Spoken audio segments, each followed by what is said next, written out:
بسم اللہ الرحمن الرحیم۔ ناظرین، مین ہیڈنگ ہے ہمارا بدر کے بعد کی جنگی سرگرمیاں۔ جب دشمنوں کو شکست نصیب ہوئی تو انہوں نے کیا کیا پلاننگ کی، اس پر ہم ڈیٹیل آپ کے سامنے پیش کر رہے ہیں۔ بدر کے بعد کی جنگی سرگرمیاں۔ ناظرین، شاہ سرخی ہے نبی اکرم صلی اللہ علیہ وسلم کے قتل کی سازش، اس کا کچھ حصہ ہم آپ کے سامنے رکھ چکے ہیں اور کچھ بقیہ ہے وہ ہم اب آپ کے سامنے رکھنے کو جا رہے ہیں۔ ناظرین، اس کتاب کا نام ہے الرحیق المختوم، سیرت النبی صلی اللہ علیہ وسلم پر دنیا بھر میں اول انعام یافتہ کتاب ہے الرحیق المختوم، جس کے رائٹر ہیں مولانا صفی الرحمان مبارک پوری رحمۃ اللہ علیہ۔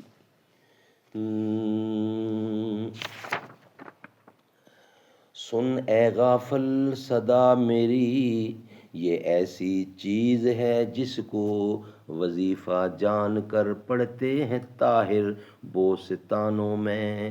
شاہین کبھی پرواز سے تھک کر نہیں گرتا، پردم ہے اگر تو نہیں خطرہ افتاد۔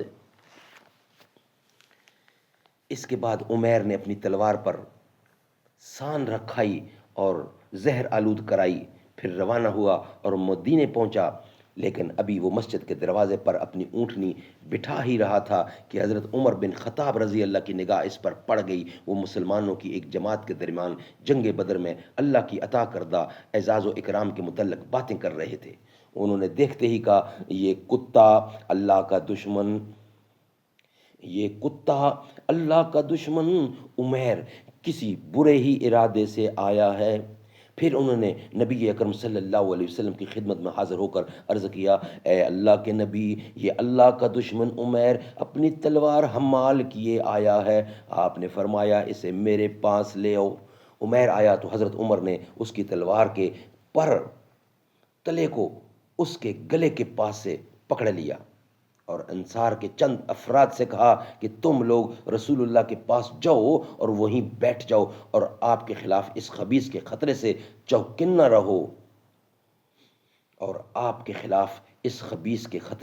چوکنا رہو، کیونکہ یہ قابل اعتماد اور قابل اطمینان نہیں ہے۔ اس کے بعد وہ عمیر کو اندر لے گئے۔ رسول اللہ نے جب یہ کیفیت دیکھی کہ حضرت عمر رضی اللہ اس کی گردن میں اس کی تلوار کا پرتلا لپٹ کر پکڑے ہوئے ہیں تو فرمایا، عمر اسے چھوڑ دو، اور عمیر تم قریب آ جاؤ۔ اس نے قریب آ کر کہا، آپ لوگوں کی صبح بخیر ہو۔ نبی اکرم صلی اللہ علیہ وسلم نے فرمایا، اللہ تعالیٰ نے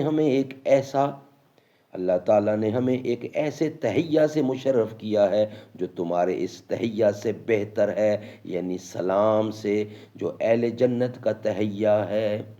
اس کے بعد آپ نے فرمایا، اے عمیر تم کیوں آئے ہو؟ اس نے کہا، یہ قیدی جو آپ لوگوں کے قبضے میں ہے اس کے لیے آیا ہوں، آپ لوگ اس کے بارے میں احسان فرما دیجئے۔ آپ نے فرمایا، پھر یہ تمہاری گردن میں تلوار کیوں ہے؟ اس نے کہا، اللہ اور اس کے تلواروں کا برا کرے۔ اس نے کہا، اللہ ان تلواروں کا برا کرے کہ یہ ہمارے کچھ کام نہ آ سکیں۔ آپ نے فرمایا، سچ سچ بتاؤ کیوں آئے ہو؟ اس نے کہا، بس صرف اسی قیدی کے لیے آیا ہوں۔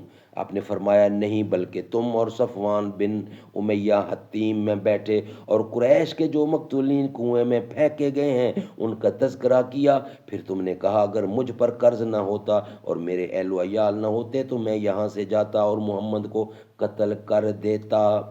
اس پر صفوان نے تمہارے قرض اور اہل و عیال کی ذمہ داری لی بشرط کہ تم مجھے قتل کر دو، لیکن یاد رکھو کہ اللہ میرے اور تمہارے درمیان حائل ہے۔ ناظرین، یہ ولاگ یہاں ہی کمپلیٹ ہوتا ہے۔ انشاءاللہ بقیہ حصہ اس کا جو ہوگا ہم انشاءاللہ نیکسٹ ولاگ میں آپ کے سامنے پیش کریں گے۔ ابھی اس کا کچھ حصہ باقی ہے، وہ انشاءاللہ نیکسٹ آپ کے سامنے رکھیں گے۔ یہ یہاں ہی آج کا 5ویں قسط کمپلیٹ ہوتی ہے۔ معراج پر نبی کو رب نے بلا لیا ہے اور لامقام اپنا جلوہ دکھا دیا ہے۔ حیران ہے ابھی تک گردوں سفر و منزل، قوسین کی حدوں سے زیادہ قریب جلوہ۔